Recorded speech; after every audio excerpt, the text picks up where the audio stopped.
Hello guys, welcome to another one of my videos. Today we're going to learn all about famous people and their stories. So our summer reading theme this year is Imagine Your Story, all about myths and fairy tales. But I just love children's biographies so much that I want to share with you guys some amazing biographies that we have in our collection and that a lot of libraries probably hold in your collection too if you are near a different library than us. Today I'm going to share with you about Dizzy. That's why you hear, if you can hear that music, that is Dizzy playing his trumpet. It is on the sunny side of the street. So I'm going to pause it so you guys can hear me read. I would recommend that you ask your parents, or if your parents are watching with you, maybe after you read the story, you guys can listen. You can pull up Dizzy Gillespie on YouTube or something, maybe check out his music. But he was one of the founders. He did create Bebop, but you will learn all about that in this book. So I just love jazz, and so that's why I wanted to share this with you guys. So with no further ado, let me share the story with you guys.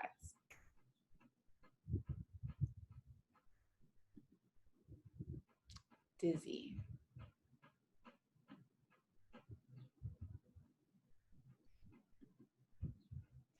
By Jonah Winter, illustrated by Sean Qualls, and published by Arthur Levine Books. It's a part of the Scholastic Company. This is the story of one real cool cat who must have been born with a horn in his hands, judging from the way he played the trumpet. But to tell you the truth, he wasn't born with a horn in his hands. He was born very poor and very tough. Other kids used to beat him up because he was so small. He liked to pretend it didn't bother him at all until one day he just couldn't take it anymore. He got mad and he got even. He whooped the living tar out of some big bully. And before you knew it, he was fighting all the time. Fighting and fighting just for the sake of it. There was no rhyme nor reason to his fighting. He was always mad. You see, his dad was always beating on him, and there was nothing he could do but to try to be tough and try not to cry.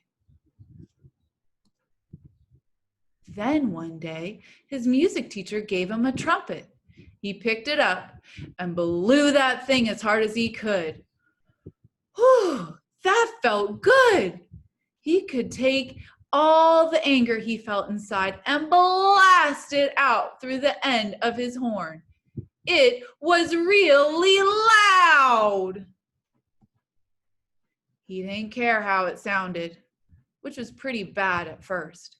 He just kept playing and playing day after day until he no longer felt the urge to fight. His dad would still whoop on him, but every blow he got from his dad, he blew his trumpet that much more until he was roaring and soaring. He was the best musician in his little southern town. Soon that got boring. Playing notes on a page was what he learned to do, but what he wanted to play was a thing called jazz. All over the radio, jazz was the rage. In jazz, you took a melody and played it all different ways. You made up stuff and changed every phrase. It was crazy. If a melody was like a rule, jazz was like breaking the rules, like inventing new rules. Jazz was like getting in trouble. It was fun. For the boy with the horn, fueled with a fire that burned with every whooping, jazz was like a fire extinguisher. It was cool. for the boy with the horn stuck inside a podunk town in the deep south where white folks put you down. Jazz was also like a ticket on a train to better days. So he boarded that train and moved up north to a place they called Philly.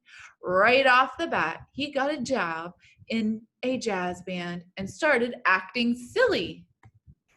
He'd fall off his chair, kicking his feet in the air, flailing around willy-nilly, playing practical jokes on various folks. On certain nights, he'd elbow the piano man off the bench and play the keyboard with his left hand and the trumpet with his right. The old musicians, they soon got tired of these shenanigans. They wanted him fired. Not a chance, said the boss. This kid's a whiz. Even if he is a little dizzy. Dizzy, said the trombone player. Dizzy, said the the drummer. Dizzy, said the rest of the band. And even when Dizzy was a man, that's what he was called. He didn't mind that this fit into his plan. You see, to stand out on the bandstand. But Philly was small time, and Dizzy got bored. So he caught the next train to the town. So nice, they named it twice. New York, New York. It was great. What a place. It was crazy. Like jazz, sort of like Dizzy himself, except even crazier. There were cars honking and everyone talking all at once in different languages. People laughing, people shouting. New York broke all the rules, just like Dizzy, just like jazz. It never went to sleep. People were up all night playing music and dancing. And there was Dizzy, horn beneath his arm, soaking it in, the rumble and the roar of the A train, and the brass and the sax and the drums of the jazz club. And there was Dizzy, up on stage with the best jazz band of them all. Still, before long, he was, you guessed it, spitting spitballs and clowning around, making funny faces, faking football passes behind the back of the band leader, while the dude was trying to sing, partly to get a laugh, but mainly to get noticed. You see, Dizzy knew he'd have to do something really special to get noticed in this band. That's why when it was Dizzy's turn to stand up and play, he played weird sounding notes. He played so high, he played so low, he played so fast. He played diddly diddly bop, diddly biddly wah wah bleep. He puffed his cheeks out like this.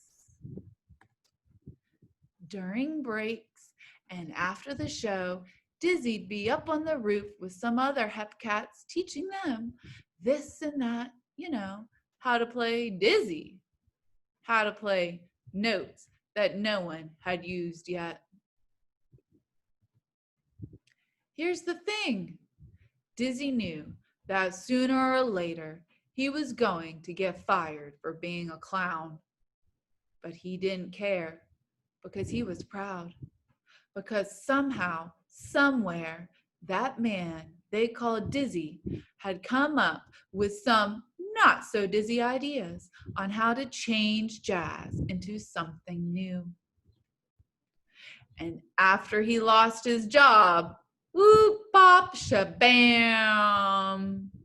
Like a preacher, he spread the word of his new jazz rhythms and chords in late night sessions and late night clubs where folks would sit, not dance, and listen. Just listen. to the zibbly bee, zibbly boo bop, zibbly bop dee bop, zitty boo bop. It was like he had taken a wrecking ball and smashed it in the house of jazz till the walls came tumbling down, and in its place he built a new house, the house of cool jazz. Soon his whole name was lit up in big letters on the sign outside. Dizzy Gillespie!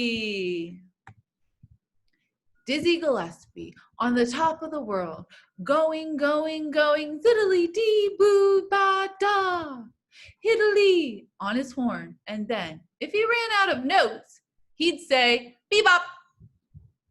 That's what Dizzy called this crazy kind of jazz. That's what he had invented just by having the courage to be himself.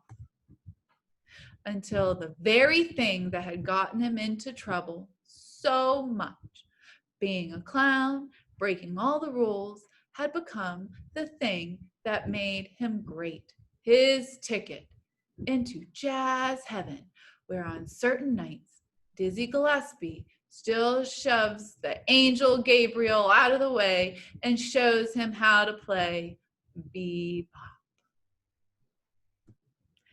The end.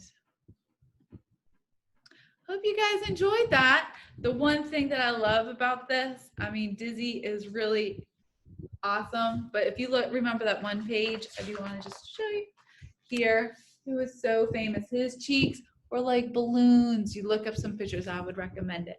But he would go like this, he'd go, and his cheeks would balloon up. They would be huge.